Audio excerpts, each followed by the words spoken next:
अपने राज्य में डेयरी व्यवसाय करके किसान अच्छी आय कमा रहे हैं, लेकिन इन पशुओं में वक्त बेवक्त कई तरह की समस्याएं आती रहती है। इन्हीं समस्याओं में आज हम बात कर रहे हैं मिल्क फीवर रोग के बारे में, क्योंकि ये समय पशुओं का बयाने का चल रहा है और बहुत से किसानों की शिकायत रहती है कि पशु बयाने के बाद खड़ा नहीं हो पाता है।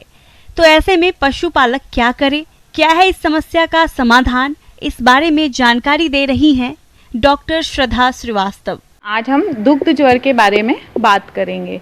दुग्ध ज्वर पशुओं में कैल्शियम की कमी से होने वाला एक बीमारी है। दुग्ध ज्वर मुख्य रूप से ज़्यादा दूध देने वाले पशुओं में पाया जाता है, जैसे जर्सी गायों में ये ज़्यादा पाया जाता है, देशी पशुओं के अलावा भैंसों में ये ज़्यादा होता है। कैल्शियम की कमी से होने वाला रोग है, लेकिन कई बार ऐसे देखा जाता है कि कैल्शियम, मैग्नीशियम, फास्फोरस ये सभी की कमी एक साथ पाई जाती है। तो इसको हम हमारी भाषा में बोलते हैं कि एक मिल्क फीवर सिंड्रोम है, क्योंकि इसमें खाली एक कैल्शियम नहीं, इसमें मैग्नीशियम भी इन्वॉल्व हो गया, इसमें फास्फोरस भी इन्वॉल्व हो गया।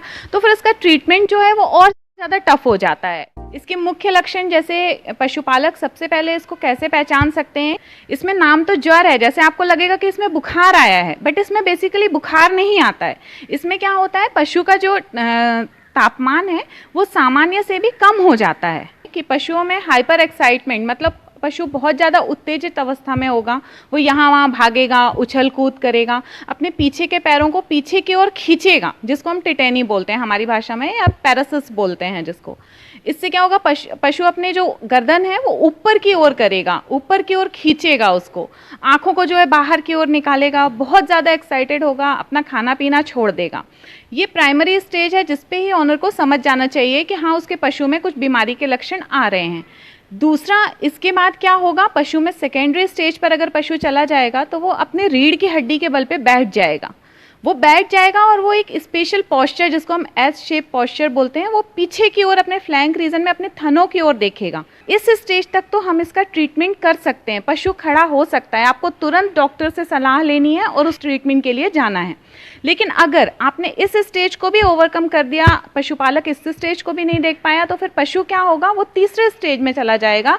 तीसरी अवस्था में पशु ज्यादातर समय फर्श पर लेटे रहते हैं। पशु बेहोशी की हालत में आ जाते हैं और उनका शारीरिक तापमान कम हो जाता है।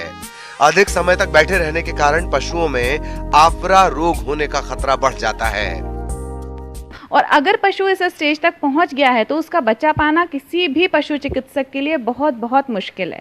इसलिए पशुपालकों को पहली स्टेज में या दूसरी स्टेज में ही, स्टर्नल रिकम्बेंसी की बैठे स्टेज तक ही, पशुपालक को तुरंत डॉक्टर के पास जाकर और उसकी सहायता लेनी है।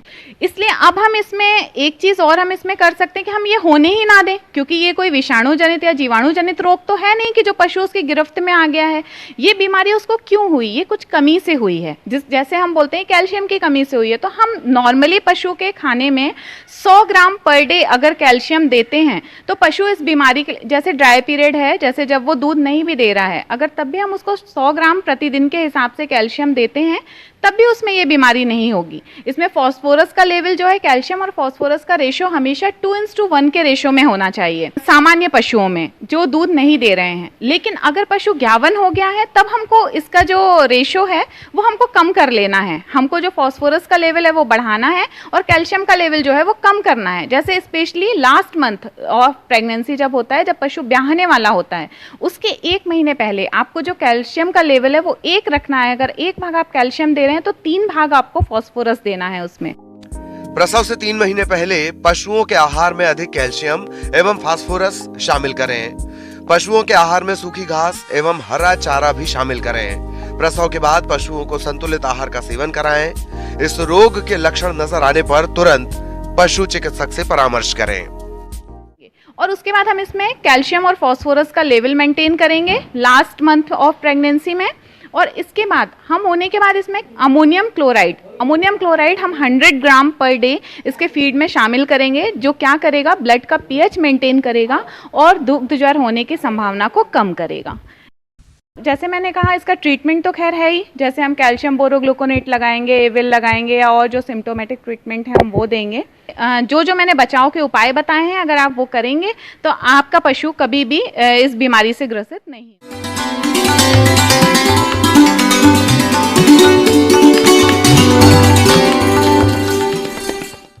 अन्नदाता हेल्पलाइन निशुल्क फोन संपर्क सेवा के माध्यम से आपके द्वारा पूछे गए प्रश्नों में से एक या दो महत्वपूर्ण प्रश्न को हम अपने कार्यक्रम में शामिल करते हैं और इसी के तहत आज किसान का सवाल और उसका जवाब कुछ इस प्रकार है। अन्नदाता निशुल्क फोन संपर्क सेवा के माध्यम से पूछे गए प्रश्नों में से आज हमने जिस प्रश्न को कार्यक्रम में शामिल किया है उसे पूछा है ग्राम लालपुरा, जिला जयपुर के कृषक विवेक कुमार ने।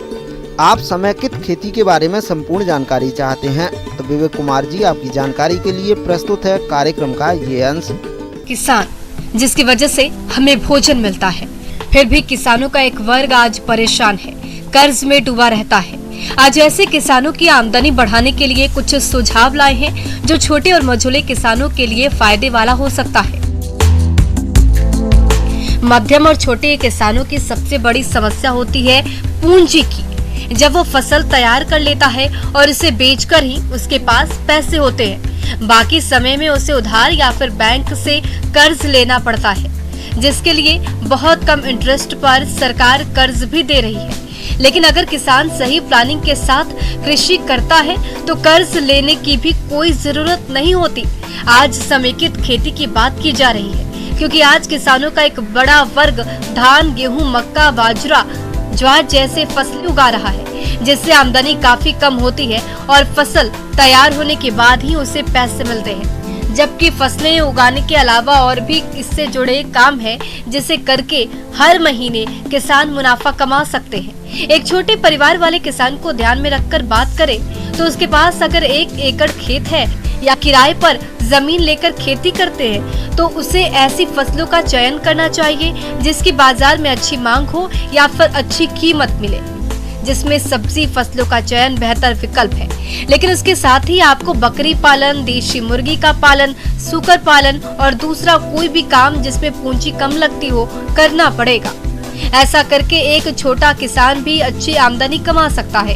इसी तरह से 2 एकड़ से अधिक जमीन वाले किसान अनाज की फसलों को उगाने के साथ सब्जी, मसाला या फिर औषधि की फसलें भी उगा सकते हैं। साथ में गाय और भैंस का पालन भी जरूर करें। इसके अलावा मछली पालन का कार्य भी कर सकते हैं। कुछ और अलग करना हो तो खेती से जुड़े कई और बिजनेस भी किया जा सकता है, जिसमें मेहनत तो है, फायदा भी बहुत है, जिसमें ब्रायलर और लेयर मुर्गी पालन, मधुमक्खी पालन, मशरूम उत्पादन जैसे कार्य कर सकते हैं। इनको करने में लागत और सही योजना जरूरी होनी चाहिए, तभी आप सफल हो पाएंगे।